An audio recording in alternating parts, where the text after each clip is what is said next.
Bingo.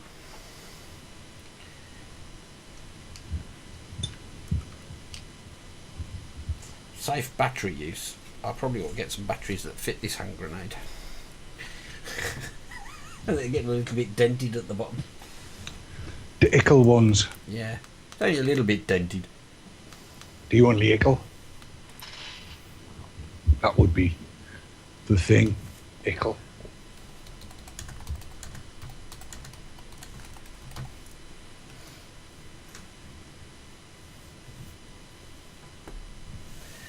Dum dum dum. Da da da da da da da. What's the weather been doing with you today? All right, actually, not bad. Been blown 3 parts of the gale up here.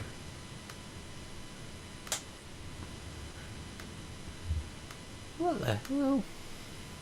What? Camera change won't work on the Switch.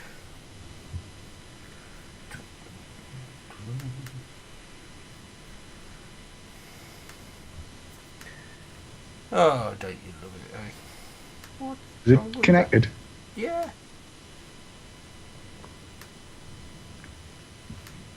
Got green. By clicking them, but not hitting enter as usual.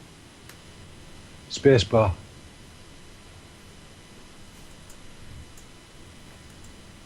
Oh, that's it, I got it now. There you go. I'm not sure what it was doing, to be honest. It's a little bit sluggish.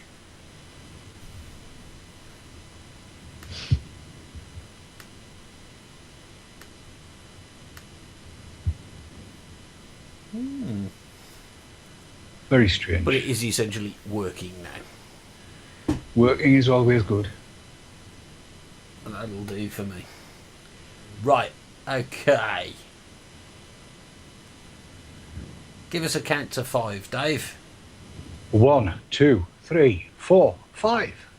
1, 2, 3, 4, 5. I shouted at the end. You did. I heard you. Funny, actually, because then the little green light went up higher. Did it? Yeah. Amazing, that, isn't it? When it gets Really louder, the little light goes higher. If I'm a mumble like this, it doesn't go very high at all. I know the feeling, mate. Yo! That went all the way to the top. Did it? That's because I was deep and dark and rumbly. that Basso that profundo. noise is back as well. Say that again. That noise is back. Is it? Yeah. I don't know what's causing it. Is it getting out to chat? I don't know. I can read things like sounds good and Chris says audio is fine. Then I would take their word on it. And Mark needs our details, apparently. Pardon? That's what he said. I don't know what details he meant, but... I've got too many chats open here.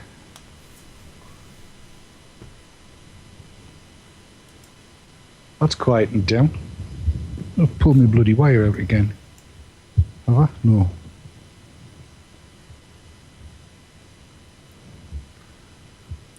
Sav's saying, if you can't see chat, refresh the page. Because it's Yes. a bit glitchy. If you can't see chat, refresh. It could be a song. If you can't see chat, refresh the page. If you can't read chat, refresh. Shut up, David. And that's what gets results. That's exactly what gets results. Is my picture to you alright, kiddo? It went a bit blurry then, but it came back. Picture looks good, actually. Hang on, I'll put you on screen. There we go. We've got like the Skype gubbins at the bottom, so I'll just move the mouse to get rid of that. Hopefully. Why won't that disappear then? Oh, that was nasty. From Gizmotronic. Is this the new bald spot cam? It's not new. The cam or the bald spot?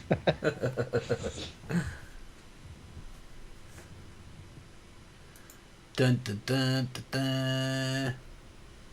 That looks okay. That'll do. Jeff Caldicott says I should stop pulling my wire. Apparently it affects your eyesight. I've heard the same. I could read that, so it can't be that bad.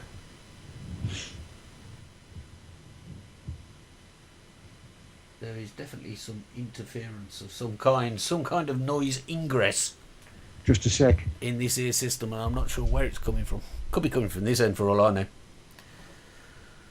Ho ho ho. 1, 2. 1, 1, 2, 3, 4, 5, 6, 7, 8, 9, 10.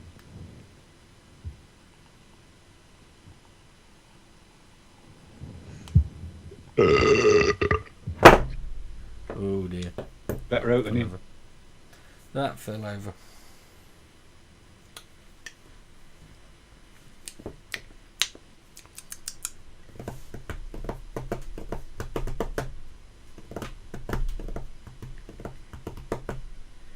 Sounds like fans from DK's end, apparently. Yeah, have you got some fans on your end? No, I don't think it's fans. I'm not hearing it now, whereas I was before. Now I am. It's almost like static. It is a bit, isn't it? Yeah. Like the old wireless, isn't it?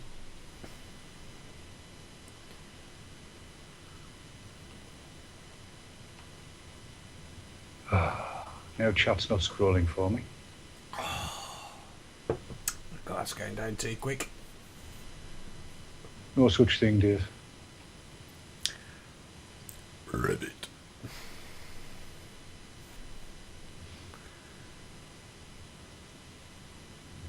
Oh, that camera works then.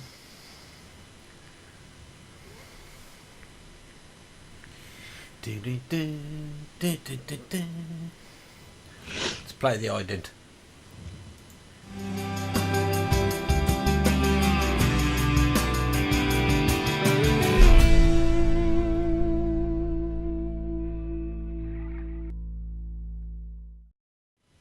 Seemed to work. Good, good.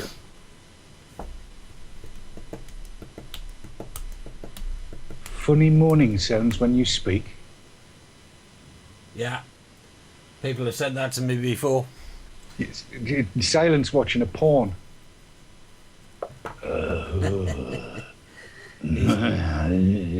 Is DK still alive after getting that juice on his hands, or is this another clone? That's not the worst of it. You want to see what I'll be doing with battery chargers? It's a miracle I'm here tonight.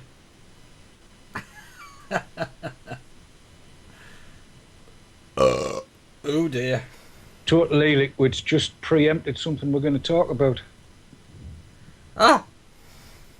He must have read our mind. Don't think we put it on any of the descriptions. No. But it's true. I can prove it too. It's okay, TEL, we know all about it. That story there, in fact. Aye, I'm just going to have a sup on my legal high.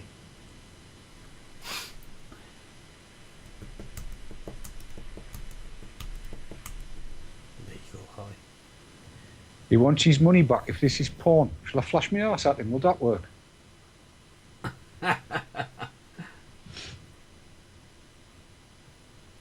For apparently I have lost weight. My trousers keep falling off. Nice. Always good. The benefits of which cannot be overstated.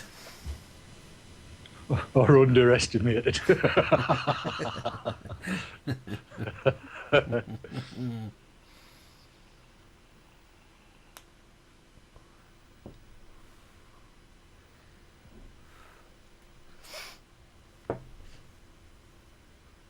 Shake that. Pre-show ritual. Wake myself up. I just had the most cracking Sunday dinner. It was epic. Epic. Epic.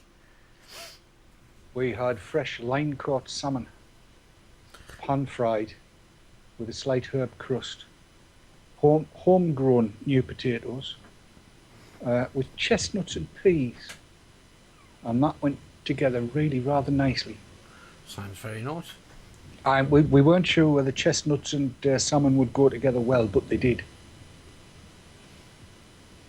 it was kind of, we needed an autumn meal because it's been late autumn today. Vapor Bob says the hissing has stopped. Has it? Yeah. It's no different. Pass. No idea.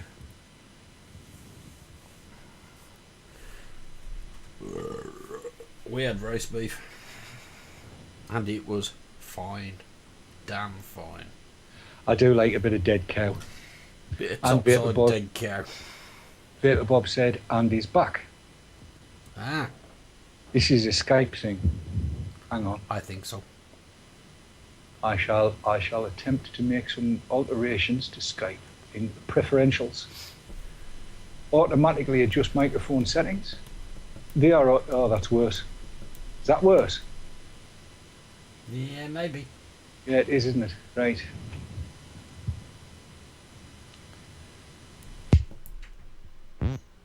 That stopped it. Yeah, it's because I switched the bloody mixer off Yeah, I know. and back on again. I could see. Something coming through that didn't ought to be. Get that one out. It's gone now. Good. Might be one of the other machines having a dicky fit. Maybe. It seems okay now. It's nice and quiet now. Give me a count. Dracula. That'll do. 1, 2, 3, 4, 5, 6, 7, 8, 9, 10. 1, 2, 3, 4, 5, 6, 7, 8, 9, 10. I think that's reasonably balanced. This good Des has asked who just farted. How did you know? The microphone's here. It's not. Oops.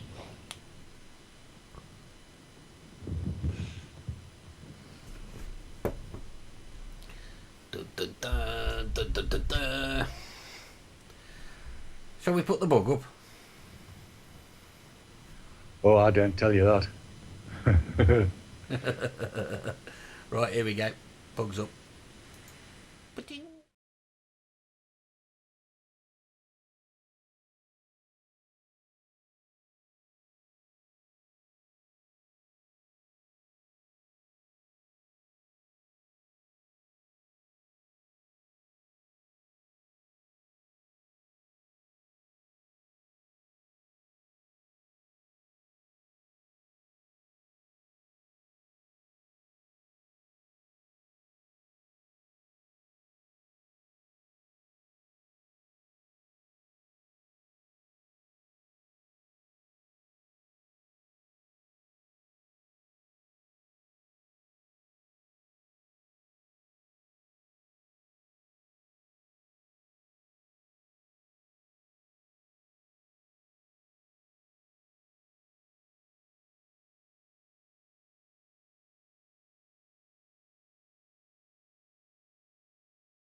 Cloud9 Vaping, sponsors of Dave's Tacklebox. And good evening. Welcome to Dave's Tacklebox. It is Sunday the 13th of April 2014. It's nearly Easter. And in a moment I'll be joined by my good friend Dave Dawn, and we're going to be picking through a few headlines from this week. And it's been quite a busy week, hasn't it, Dave? It has. There's been some good stuff to talk about, let's put it that way. I'm also going to be having a look at this thing, which is the Puritane, which I know we looked at on your show a while ago. But they contacted me and said, do you want us to send you a sample? I said, yeah, go on then. So I've got one here. I haven't used it yet, so I'll have a look at that. Don't hold your breath. We're going to be doing all this while we're enjoying legal highs, isn't it? Legal high, yeah. Highs, yeah, apparently. Legal high, legal low. Easy come, easy go. We could have made a jingle out of that, couldn't we? We could have. And yeah, and no doubt there'll be other stuff along the way. Maybe even mention cotton wicks. Maybe. But then maybe we won't. But first we're going to run the titles.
And away we go. So, hello, Dave. Hello, how are you diddling, cock? All right. I'm all right, mate. Yes, I'm all right. I'm just sort of recovering after my enormous Sunday dinner, which was ace, I have to say. Not as flash as yours, though. Well, you kind of beat a bit of dead cow. Dead cow, all the way, all the way. This week, there's been a couple of sort of, I would call, major stories. Both of which I think are worthy of some discussion. And I want to start with this Daily Mail piece about the exploded battery. Yeah. You know? And I'll just flash it up on the screen for people to see. I think it was a story, as I say, Daily Mail on Tuesday of this week. And it's a story about an e-cig which exploded whilst it was being charged on a bar and sort of scorched the barmaid a bit. It was at the Booking Hotel in Richmond, North Yorkshire. And it's I'll just read these bullet points. It says, 18-year-old barmaid heard an almighty bang and saw fire coming towards her. She says she thought the fuse box had blown up or a firework had gone off. She felt the heat as she ran away from the device and started crying hysterically. And apparently this e-cigarette was plugged into an iPad charger on the bar when it blew up. And there are some pretty good pictures, really, aren't there? Yeah. And you can see that they haven't exaggerated that much, actually. It was quite an impressive bang, wasn't it? You can see here, look, it sort of banged, and then she runs off. And there's a picture a bit further down, you can see dress is a little bit sort of charred, a little bit sooted up there. And this is the guy whose e-cig it was, holding what remains of it. But then for some reason we get a picture of the front door, and then a picture of her standing in the beer garden. And then there it is. It's a totally wicked supplied ego, allegedly. Mm-hmm. And you can see from that picture that the ego casing has done what it's designed to do. The bottom's blown off as it's vented. Mm-hmm. We've covered in the past stories of some of the cheaper models where those things are welded on so tight that they potentially could be dangerous. That's what's supposed to happen if the battery vents. Yes. And you can see there's a bit of video on there, and I won't play it here now, but there's a bit of video halfway up the page here, and it shows it goes, go on, I'll run it. Shall I run it? Might as well. This is like CCTV footage. And you can see that, you know, it was pretty spectacular. It is a bit. There you go, showed it twice. Boom. So I think she got a right to be a little sort of surprised by that, hasn't she? And that was the story. And like I say, it happened on Tuesday, and that's like a lifetime in the internet world, isn't it, Dave? Just a bit. And there has been much discussion, including on Vapor Trials TV, about battery safety and what have you. But I thought it warranted just another look because one thing that was evident to me on some of the forums and some of the comments that I've read about this subject, the subject of chargers and batteries and adapters, it became sort of apparent to me, and I know other people have picked it up, and that has now become the issue on the forums, about how little people actually do understand about how charging an e-cig works. Now, let me be totally blunt here. I don't think it's the sort of thing actually that people should be expected to know. But that said, there are some common sense rules that you should follow. Would you agree with that, Dave? I would agree, yes. And I think sometimes people pick the wrong end of the stick up and actually call things the wrong name as well. But let's move on with it, yes. Yeah, we'll definitely get into that. Now, I mean, the first thing, the point that I wanted to make is lithium-ion batteries are everywhere.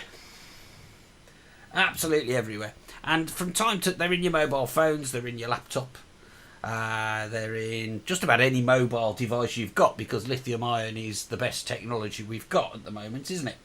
It is. So, I mean, I'm sitting looking around now, and I've got the camera that I'm talking to you on now uses a lithium-ion battery. The laptop that Dave is connected through, same. I'm controlling the cameras with another laptop, which is with a lithium battery. I've got my iPhone there, and there's an iPad somewhere. And I've never had an issue with those. That you do read occasionally, don't you, about them going pop? There was a big recall. I think it was Dell laptops, although I'm prepared to be corrected on this. It could have been HP. There was a whole lot of them that went up in flames. Yeah, there was a Lenovo, you know, the IBM ThinkPad that's now made by Lenovo. Yeah. They did a recall last week, and I know that because we use them at work. And mine was okay, but my colleague had to have the battery replaced because, you know, they do have issues with them from time to time. But it is relatively rare. But there's one big thing, one big difference that certainly in my case between all of these other lithium-ion battery devices and chargers that I use and my e-cigs. And that difference is, if I look at that laptop, I only ever use the charger that came with it. Same with the MacBook Air here, same with the iPad, same with the iPhone. I only ever use the chargers that came with them. Okay, sometimes I've bought like a spare one so I can leave one here and put one in my suitcase or whatever, but basically I don't mix and match. I would never dream of trying to force the connection from my PC laptop here into this MacBook Air, because that'd be daft. It wouldn't work either. It wouldn't work because it's a different size socket, and in my case that's probably a good idea, because this is a sort of generic Ego type battery charger, right? It also fits the e-lights that I first bought. Because they were a 306. Yes. Yeah. And I'll tell you a story about that in a bit. But these, you know, any 510, from a little 510 device up to 1,000 milliamp hour Ego battery, or you can even get 11s and 1300s now, can't you? Higher even. Can you? Blimey. Yeah. That's progress for you, isn't it? And the truth is that I use this charger for absolutely all of them. Not the e-lights things, because that'd be stupid. I'll tell you that story now. When I first got my e-lights 306, it had like one of these little type of chargers, because it was a 306, so that's a 510 battery fitting. And then I went and bought a Reaver kit that came with something more like this. And one day I connected the e-lights thing to this, and the end melted. Yes, there's a shock. So I learned fairly early and without flames. But I've actually got A-level in physics. And, you know, and it never occurred to me that it wouldn't work. Because I think actually these days we're a little bit spoiled, aren't we? If the fitting's the same, we're inclined to believe that it's okay. Yes, I think, Lamental's just said in chat, there's a lot of people think that if it fits, it's suitable. Exactly, and to be honest with you, had I not had that early sort of warning, I may very much have been one of those people. Because I'm a bugger for it, laptops and stuff like that. I've got a box full of chargers. Because every time I do a project, I always give the laptop back at the end, but I always get stuck with the charger. And if one packs up, then you tend to see if one fits. And it really is a stupid practice. But it's one that certainly I can sympathise with. So we just want to have a look at, we can't comment on the story that was in the Daily Mail because we don't have any facts or details, do we? We don't know anything that wasn't published there. No. But the one of the comments was that he was using an iPad charger. Now, that's initially, a lot of the reaction on the forums that I saw was, well, he's an idiot then, because they put out 2 amps. No, and it's precisely at this point that we want to try and sort of just break this down a bit and look at what matters and what really happens when you're using a USB wall socket adapter and a charger and an e-cig. I mean, do you want to take it from there, Dave? Well, if you want me to, yes. I would liken everything to light bulbs, because light bulbs everybody understands, especially if they've gone from incandescent light bulbs, they're the ones that get really hot, to these low energy things, they're the ones that take an hour and a half to get up to the proper light, down to LEDs. If you had a 100-watt light bulb in a socket, right, and you pick up a low energy light bulb, that would be at about 11 watts. And yet, they draw, well, obviously then, they draw different amperage, don't they? Because the voltage remains the same, so they've got to take a different lot of amps. Ohm's law, isn't it? Absolutely right. And yet, the 8-watt light bulb doesn't go bang when it's plugged into a circuit that would take a 100-watt light bulb, because amps are effectively sucked. The device says how many amps it needs. So the fact that an iPad wall wart is capable of delivering 2 amps doesn't mean that the device is going to suck 2 amps out of it. Quite the reverse, in fact. The likelihood is that the device will only suck, well, it's not the likelihood, Ohm's law tells you, the device will only suck as many amps as it can cope with. And that would normally mean around about 420 milliamps for an Ego charger. That's all it would pull out of an iPad wall wart. I've got one in my hands, which I've just reached down and unplugged from under my desk. So I shall take out my iPad charging cable. And yes, the observant will notice it's the old kind because I'm poor. That's the kind of thing we're talking about. Now, that is not a charger as far as our e-cig is concerned, is it, Dave? No, it's a power supply, and that's all it is. Exactly, and I think we really need to make that distinction. So if I take this little thing, happens to be attached to this Puritane that we're going to be looking at in a minute, and I want to make a point here as well. There are no markings on here to tell me what that's going to pull. There's no rating information or anything on this thing. It just says CE on it. Yes. That's all it says.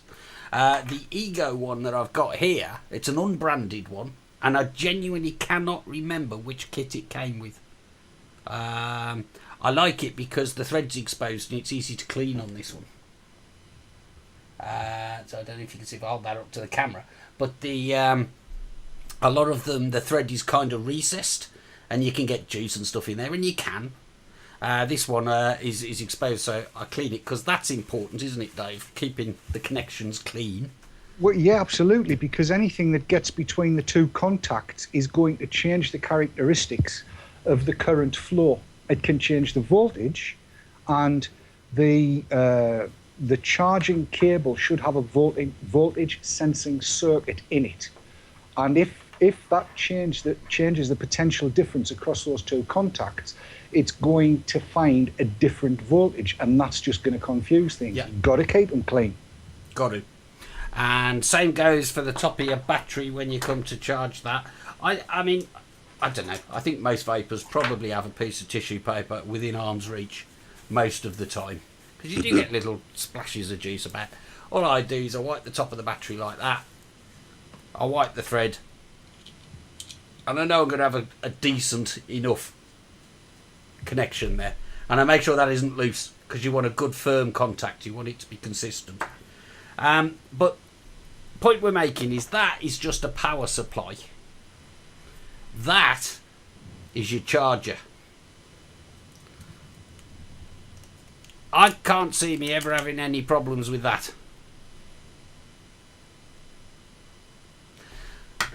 Because, as Dave says, this will only pull, well, maximum 500 milliamps. Half an amp. Now, matching the charger to the device is important too, isn't it, Dave? So, for all sorts of reasons. Indeed. So if I were to put, and the thread won't let me in this particular case, but if I was to put this Puritane thing onto an Ego charger, assuming the thread's matched, that would not be a good idea. That would be far from a good idea. In fact, that would be what's known in the trade as a bloody stupid idea. It would indeed. So the best advice that I can come up with is use the charger that came with your kit. And if you didn't get a charger with your kit, check with whoever you brought the battery off that you've got a charger to match it, because they're not all the same, are they? No. Some lower price Ego style batteries come without any protection circuitry in terms of the charging circuitry inside them, and they rely on the charging circuitry in the charge lead, and that's fine as long as you've got the right lead on there. If you've got a lead that just pushes out and expects the battery to do the work, and some batteries, the better batteries do, you've got 2 points of possible points of failure, and that's better than having one, because in that kind of situation, if one goes, the other one picks up the slack effectively.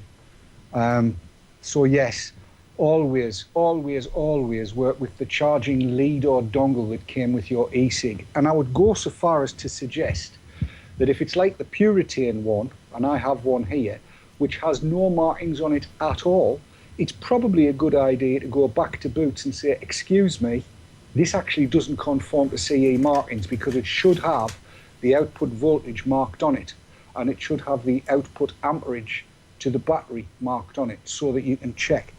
And I think as well, it's going to be a damned good idea if on the likes of Ego batteries, it's exactly the same as it is on video cameras, where the voltage and amperage that's expected at the input point is marked on the battery itself. It should be.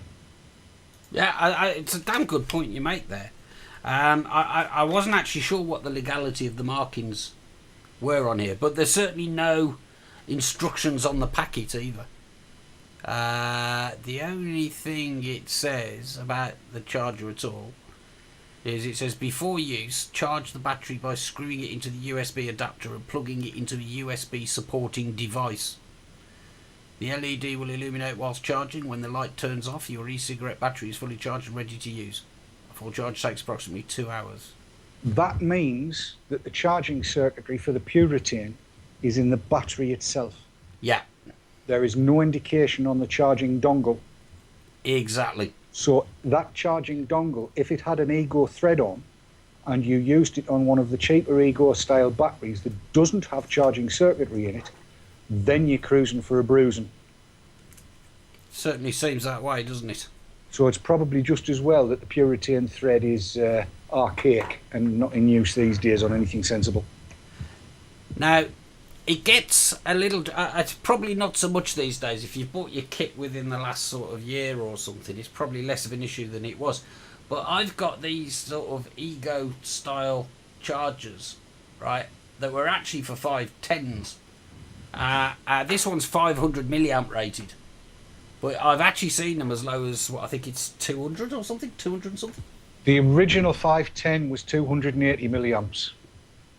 So, as I recall, and I well remember when the Ego was first launched, both Janty and Totally Wicked, and anybody else that was moving the original Ego, said that you should only use the charger that was provided with the kit for egos and not for 510 batteries. Yeah.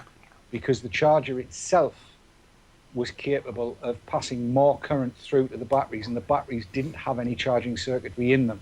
It was all done by the charging lead, whereas the ego has current sensing device chips inside it. The original ones did.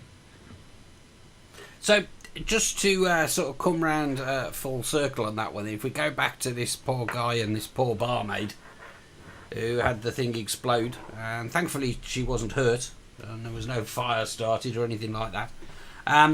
But the iPad power supply, which was referred to as a charger, but we have now established was actually just a power supply, isn't the issue here. The issue was the mismatch. Perhaps, we can only speculate, either the charger was the wrong one, or something interfered with it, like maybe it was lying in a pool of lager or something.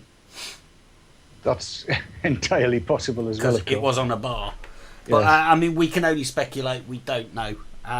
But you know, they're not inherently unsafe. But you do need to take some precautions. Certainly, I'm going to be a little bit more careful, having thought about this a bit more during this week. So, I think what we'll do, Dave, is if we go into the first break, and we'll have a look in chat as we go and see if anybody's picked up any comments on that. In case there's anything else we need to just cover off. Failing that, we'll move on to Australia, shall we? Not like literally. I was going to say it's a hell of a journey to get there during the adverts. But we'll have a look when we get back from the break. Sure.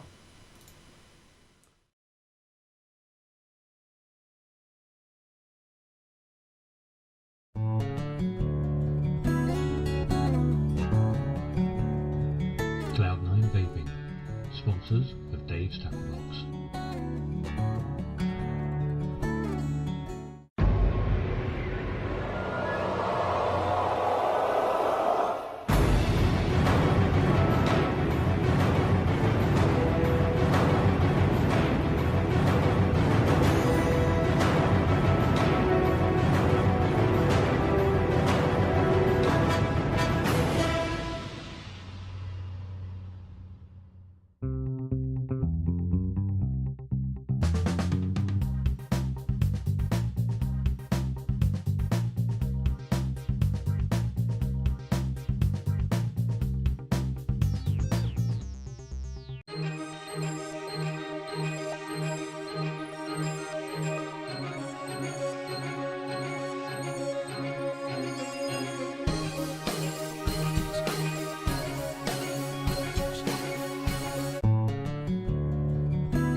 Cloud9 Vaping, sponsors of Dave's Tacklebox.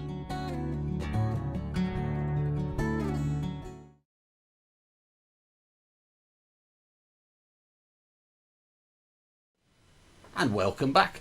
Okay, so as we alluded to at the beginning of the show, there's some news come out of Australia this week. Now, again, it kind of broke on Friday morning. I first saw the reference to it on Dick Puddlecoat's blog. If you're not familiar with Dick Puddlecoat's blog, you should be. He gets some good stuff in here, doesn't he, Dave? He definitely does, yes.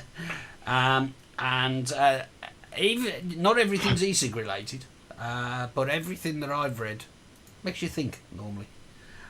Here it is. This is Dick Puddlecoat's blog of Friday, and the headline is "E-cigs ruled illegal in Australia," and it tells the story of an Australian e-cig vendor called heavenlyvapors.com. Now, just before we get into the meat of it, we'll just explain. They have e-liquid. You're not allowed to sell it, nicotine containing liquid in Australia, are you currently? Haven't been able to for a while. I believe that the e-cig users are allowed to import nicotine liquid for their own use, but you're not allowed to sell it. But of course there are e-cig vendors selling hardware because that's not illegal, or at least nobody thought it was illegal. Back to the blog. It tells the story of a company called Heavenly Vapors, who a couple of years ago were raided by the Australian authorities. The Australian Health Department raided their shop and carried away all their stock in some what are described as several black garbage bags. They spent about an hour and a half on site before they decided they'd found and taken enough. They also took photos, etc. The proprietor of the business is saying the whole process was pretty invasive and surreal. They alleged at the time that I and my company had breached Section 106A of the Tobacco Products Control Act 2006. I can flick to that. This is from some Australian legal website. This is the Tobacco Products Control Act 2006, Section 106. It says products resembling tobacco products, etc., not to be sold. A person must not sell any food, toy, or other product that is not a tobacco product, but is A, and this is the bit that they were having him under, designed to resemble a tobacco product or a package. And then it goes on to say, or in packaging that is designed to resemble a tobacco product or a package. And then there's a schedule of penalties. Now, it took a couple of years to get to court. And they eventually ended up in court, or the conclusion of it, in October 2013. What's that? It's about 6 months ago-ish. Yeah. And they were basically acquitted. So well done, Heavenly Vapor. That's good. They got acquitted. As the judge says, nah, you're wrong. Health Department, give them their stuff back. And they moved on. Now, at the time they were acquitted, the Health Department actually went to the Australian media and kind of refused to accept the verdict and said they're going to get the law changed, because there was some discussion about that at the time. Now, this story is also being tracked on AussieVapors.com, which is a forum that I'm actually a member of, actually, because a couple of their guys watch VTTV. So hi. Say hi to the Australians, Dave. Hello there, Bruce. Sheila. How you doing? Bruce. Mind if we call you Bruce? And there's obviously there is pages and pages and pages of discussion on this, as there was in October 13 when it appeared that they'd won a victory. Unfortunately, the Health Department, having said they were going to change the law, we'll go back to Dick's blog here. They appealed it, and yesterday yesterday when Dick wrote this, which was Friday, so that was last Thursday, there was a new ruling on the appeal, and I'll read it to you. It says, the Health Department, or more particularly Bruce Hawkins of the Health Department, a few weeks later lodged an appeal to the Supreme Court. We appeared in the Supreme Court, and we and the prosecution made our various arguments. The judge, J. Pritchard, adjourned the matter for deliberation. Yesterday, on the 10th of April 2014, we were summoned to receive the judgment. Judge Pritchard found in favour of the Health Department, and in her decision expanded her conclusion to determine that, in effect, any product, e-cig or otherwise, that involves a hand-to-mouth action and results in the expulsion of vapour does in fact resemble a tobacco product, and therefore falls under Section 106A of the Tobacco Products Control Act of 2006. So this means, and I just realised I didn't put that up on screen, but never mind. This means that Heavenly Vapors have been fined 10,000 Australian dollars, but deeper than that, it effectively rules all e-cigarettes illegal in Western Australia, the state of Western Australia. Dave, discuss. I honestly think, and I've got to be careful because this is not the end of it, I hope.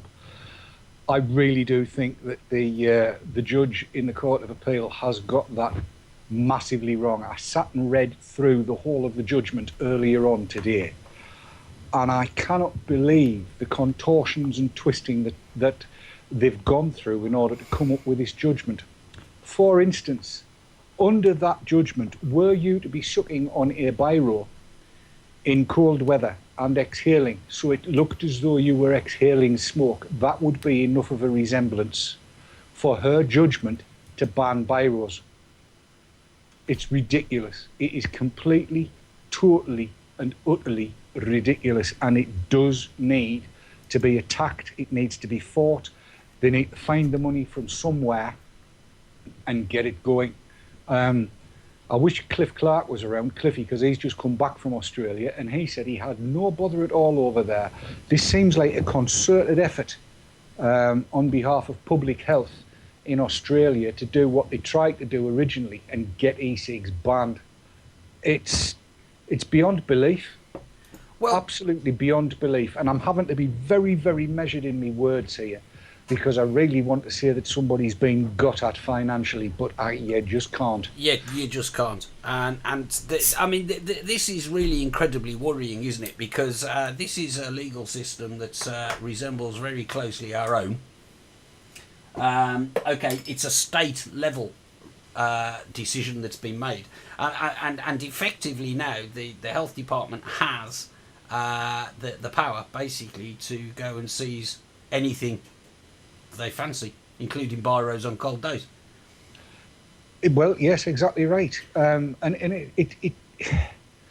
it's a massive shame, and I sincerely hope that I'm going to call them public health quangos and NGOs worldwide jump on this and tell them that they're wrong. It needs people that have got some standing in the public health community to get onto them and tell them that they're wrong, and to converse with the legal authorities in Australia, in Western Australia particularly, and say, look, this is ridiculous. It's not. And it's patently not what the wording of Section 106 was all about. It was about foodstuffs. It was about stuff that would appeal to children. It was definitely not about anything that puts vapour out. Because if she said that the hand-to-mouth movement is enough to make it resemble, then that puts the plastic tampon into play. It would does. The way that's worded is to determine that in effect any product, e-cig or otherwise, that involves a hand-to-mouth action and results in the expulsion of vapour does in fact resemble a tobacco product, blah, blah, blah. It's utter bullshit. I mean, how does a VTR resemble a tobacco product? Well, it doesn't. To my mind, even if it did resemble a tobacco product, it's not a tobacco product. So even if it was this Puritane thing, which you could argue perhaps does resemble one, because it's got like a cork-coloured filter, and it's white and tubular, and it has a light that lights up red, and all the rest of it, you could argue that resembles a tobacco product, but so bloody what? You know? But this is Australia, though, isn't it? I mean, Cliff's saying it's Western Australia, but reading through the Aussie Vapors forum, and those guys know their legal setup and their politics better than I do, obviously. There's a great amount of concern on there that it will actually now be adopted by the other Australian states. Well, this is the issue. I mean, Australia, I only really know from my cousin, who emigrated there and came back because he said it was getting more and more and more like a concentration camp there. Right. And also from watching their border control TV program that they do, where if you go in with an apple in your bag into Australia and they stop you at customs or border control or whatever it's called, even though you take that apple and bin it, they'll still do you for having had the apple when you alighted on Australian soil. They are over the top. It is so nannified over there, it's ridiculous. And I to be honest, I think a lot of people worldwide share that opinion. Cliff's saying that he had no problems at all in South Australia, which is great, but this is West Australia, and I honestly think that the rest of Australia might want to fall in line. It's why I think this judgment needs to be appealed and fought very strongly, very soon. And I've been reading through the thread on Aussie vapors, and seriously, we need to give them all the backing we can, and we need to get all of the sensible scientists and public health people worldwide backing up an appeal, because this is just completely, totally and utterly off the scale. It is completely ridiculous. There's not a great amount I can add to that. Other than, you've also got to take into consideration, sound like I'm in court, don't I? Take into consideration this is the country that has pushed plain packaging and watched that fail to reducing the number of cigarettes being sold, just increased the number of counterfeits. And tobacco companies are reporting that they're shipping more since plain packaging came in. So their track record on tobacco control is not good all round, is it? It's piss-potical. I do not think that I condone tobacco control by that statement either. But their stated objectives to stop people smoking, most of their policies are rubbish. And here's another one. Yeah. So, okay. I mean, I haven't got really much more to add than that, because what do you add? I thought you kind of summed it up. It's stupid. It's kind of shocking. It's kind of like the TPD, but with more excitable people. That's being very, very kind. I was trying to be. I think it's legislation by Wazzocks for Wazzocks that are prepared to put up being shut on from a high height. And seriously, it's time the worm turned. I've never known. Like I say, when our Billy came back from Australia, he said it was so politically correct. It was unbelievable. Completely and totally off the scale. Mad. Just completely mad. I, for one, will never visit the place. End of. So, just to go back to our heroes here, Heavenly Vapours. The situation they're in now is that they have a system of penalties, basically. I showed you the first section there, which was section 106. I'll just flash that back up. And it says, the court has now found that they're guilty of breaching law 106A, and that these e-cigs are designed to resemble a tobacco product or a package or.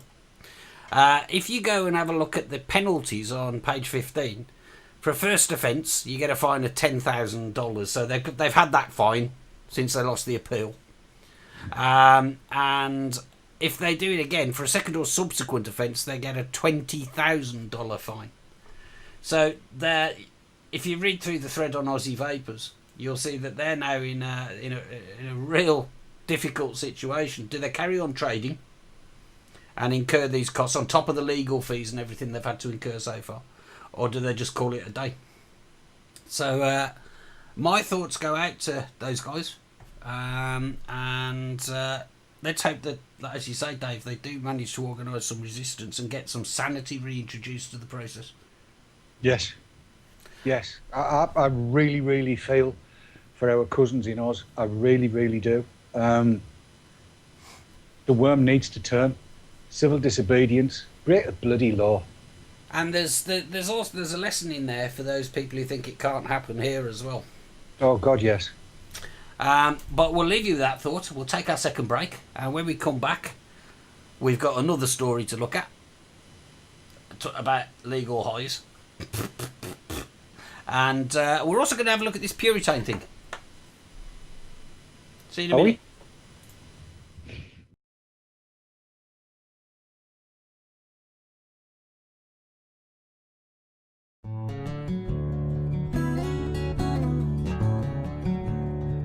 Cloud9 Vaping, sponsors of Dave's Tacklebox.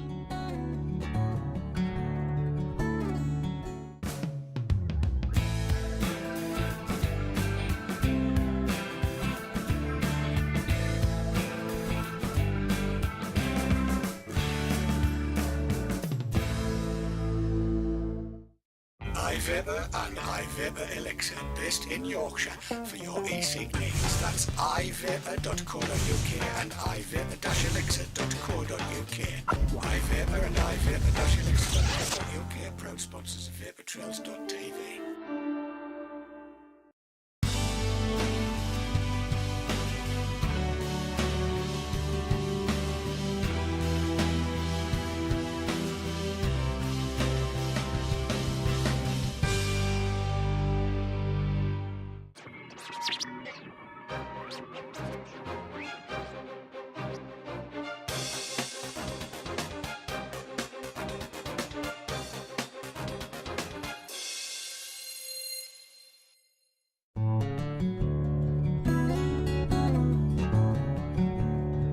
Cloud9 Vaping, sponsors of Dave's Tacklebox.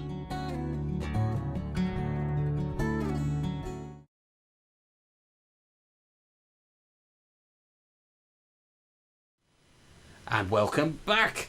Right, so what should we do, Dave? Should we look at the Puritane?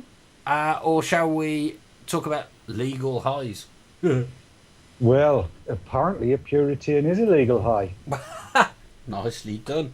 I like it. Let's do the Puritane first, shall we? Yeah, let's. So picture the scenario. I'm sitting there minding my own business. I get an email from a company doing some marketing for Fontem, who make the Puritane, saying, we want to send you a sample. I said, okay, go for it.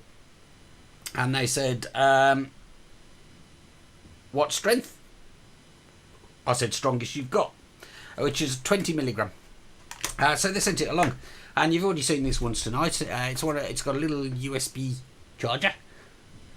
I use a powered USB hub, incidentally, for charging everything. So at any point in time, there are things hanging out the end of it. All sorts. And I opened the packet earlier to charge it up. And it did just what it says on the back. A little red light came on. And then when it was charged, it went off. And I thought I'd give it a go, because why not? Didn't cost me it. And I know Dave was looking at it a few weeks ago now, wasn't it? Yeah. And the packet comes with an 11 milligram and 16 milligram. So they hang on. 16 milligram is called regular. 11 milligram is called medium. Yeah, got that wrong. Oh, but I'm not lying. I'll hold it up to the camera. You got regular, 16 milligram, and medium, 11 milligram. Well, apparently then I've got the regular. And people are asking in chat, is it a vapor tank or is it an e-cig? It's an e-cig. It's not a vapor tank. Definitely looks like an e-cig. Yes. And this one's big enough to get a cigarette inside as well. If you were watching last week, you'd know what that meant. Right, so I'm going to open up a cartomizer.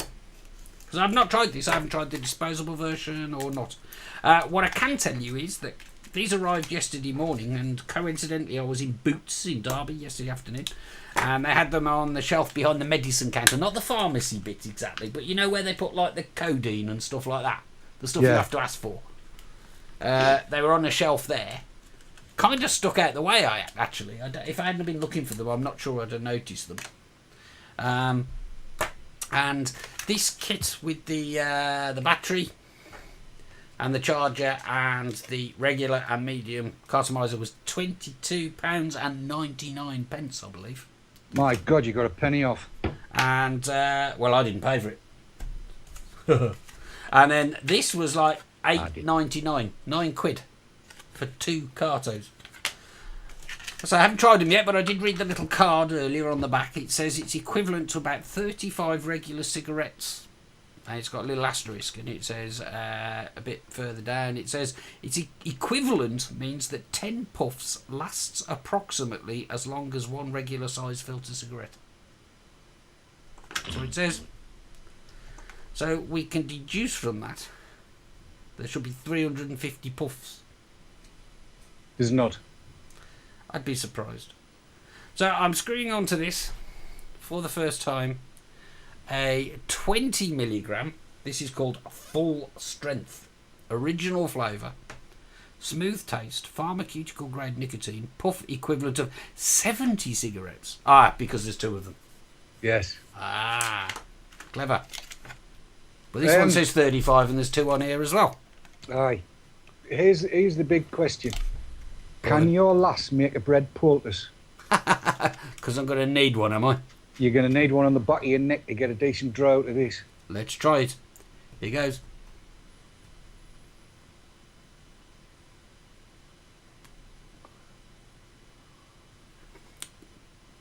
Yeah, it's not exactly a light draw, is it? Chris might like the draw. She wouldn't like the rest of it.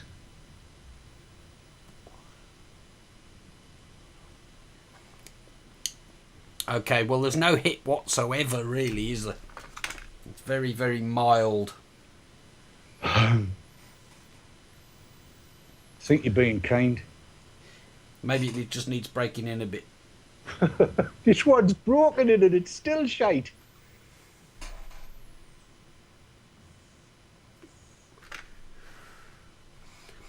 I've got to be honest, that's 20 milligram. And I would have expected a little bit more of a sensation from a 20 milligram juice. Yours seems to be producing more vapour than mine.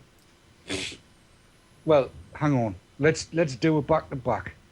I'm going to take a 2-second drag off my vapor tank. Oh, I tasted something then. Did you? Yeah. Yeah, I think it's just getting going. Are your gums bleeding like? I shall take a 2-second drag off my vapor tank. Go on then. Right, here we go. Count us in. What? 1, 2.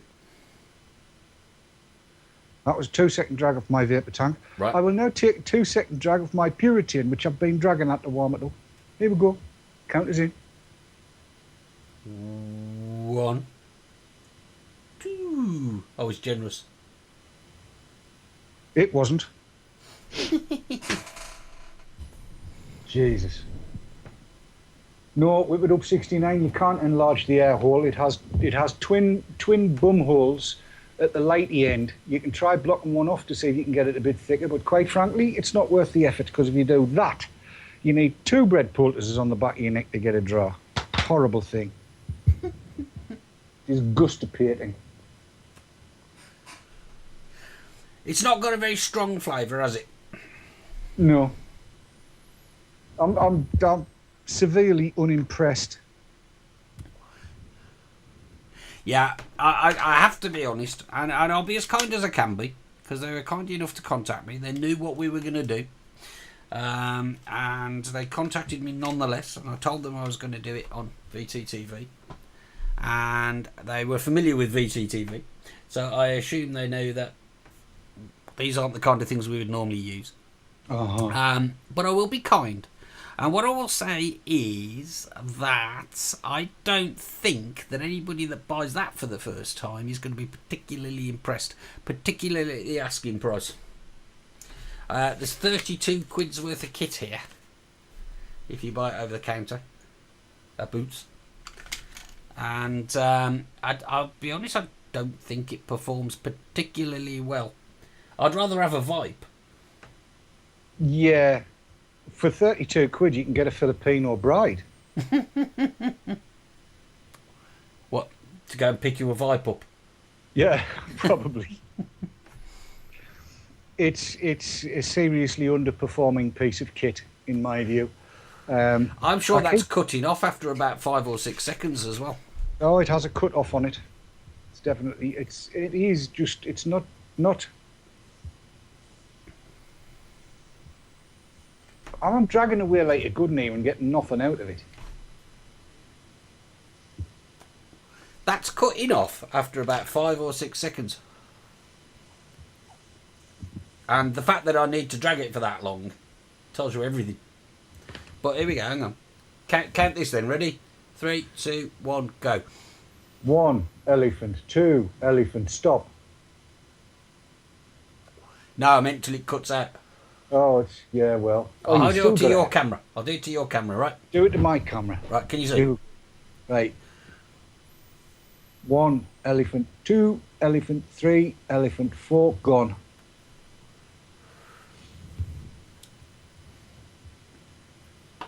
Why? Why is it cutting out? Because it's not very good.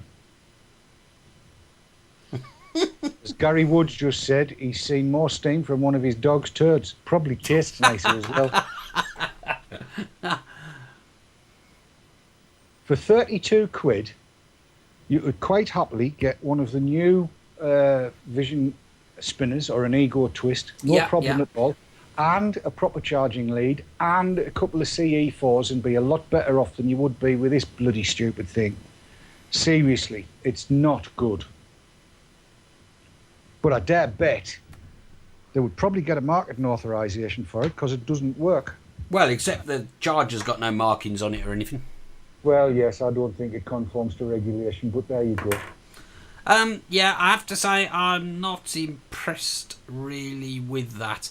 There are similar products around that perform much better in my opinion. Yep. Let's forget the colour of this, but you know, a KR808 D is going to be a similar sort of size. Yeah. And that's going to work better, basically.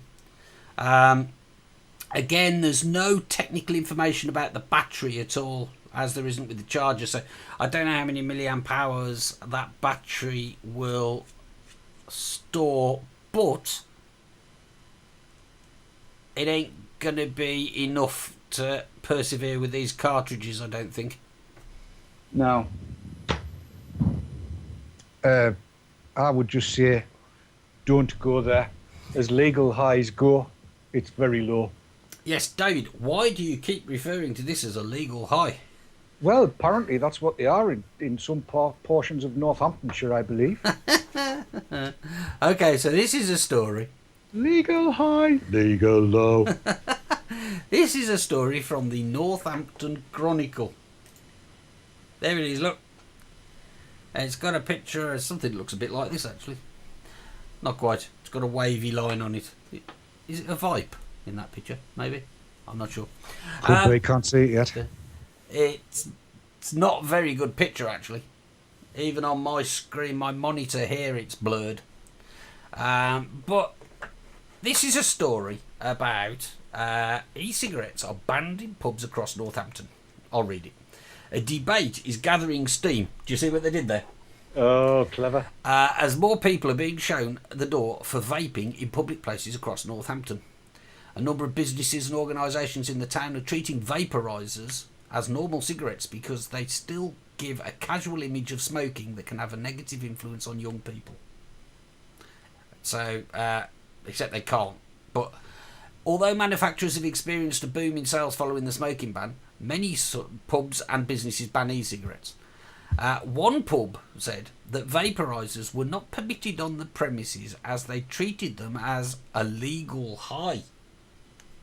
Ooh, Northampton Saints Rugby Club bans Northampton Saints Rugby Club bans vaping from their premises and includes a notice in their pre-match announcements.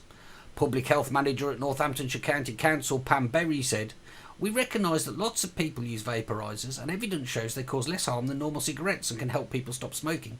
However, until they are regulated, we cannot be sure of their full health effects or restrict sale to young people who, in using e-cigarettes, could be attracted to smoking later on." That sentence doesn't make sense. But anyway. That's because it's come from the BMA. Well, quite. We got the gist. In the meantime, we recommend using regulated nicotine products and our NHS Stop Smoking service. Fancy that. Mm-hmm. So more BMA, NHS BS on that, basically. But that's the first time I've heard this likened to a legal high. Well, it's only a legal high in as much as alcohol is also a legal high, or the caffeine in the coffee that no doubt they sell is a legal high. But you don't get high. Well, apparently in the US of A, there are certain people that do get high off second-hand vapour. Oh, right, okay. apparently. These are the people that are using e-liquid that runs at between 2 and 6 milligrams. And apparently if they're sat beside somebody using 24 milligrams, they get a buzz. Cool. That's some good juice, that, isn't it? My God, I wish I was that wimpy. It would save me thousands. Yeah, so, I mean, it's more of the same old shit, basically, isn't it? That's one word for it. Think of the children.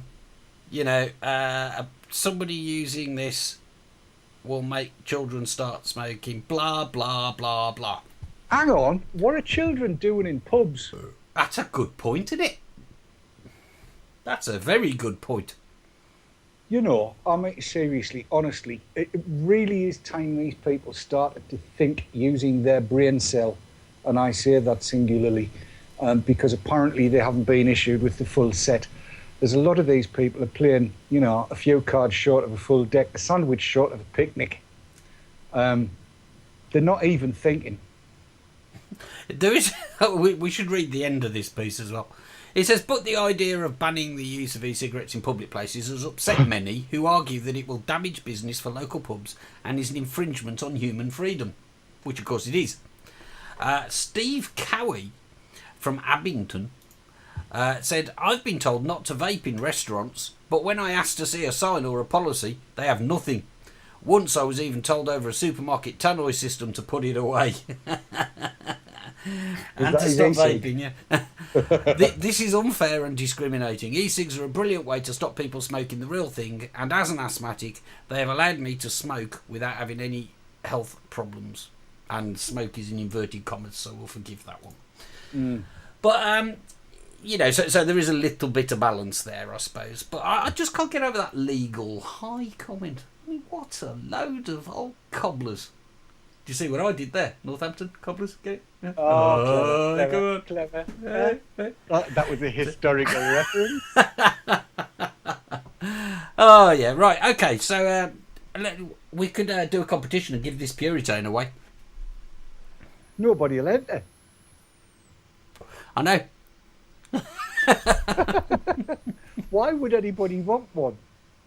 I mean, seriously. You couldn't even use it to wind a coil. No, it's too fat. Way too fat. It is a bit sort of baseball battish. Yeah, no, I mean, I appreciate the guys sending this along because they knew that we were going to be sort of fairly critical of it. So fair play to them for that. I just genuinely believe there are better products on the market, and there have been for a few years. Anyway, it's time to go. Do you know that? Yeah. So I won't be here next week either. No. Because next week is Easter Sunday and I'm going away for the weekend. Oh, you're going somewhere nice? No, Belgium. Oh, you on a promise? No, a ferry.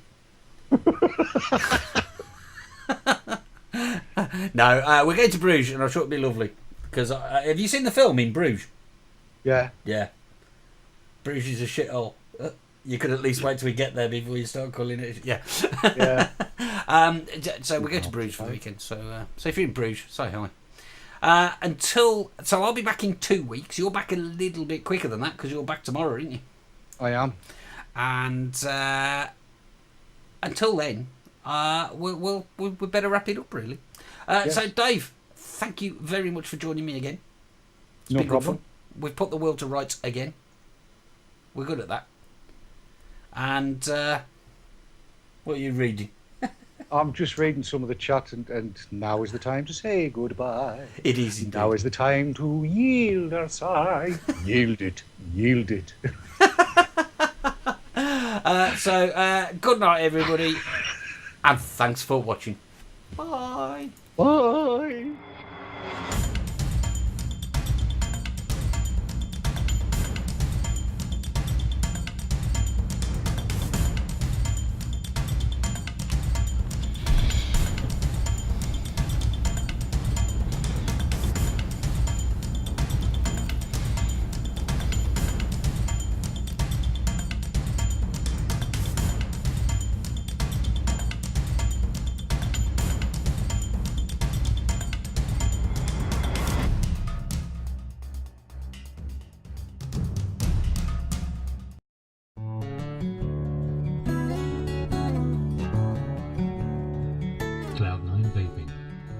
sponsors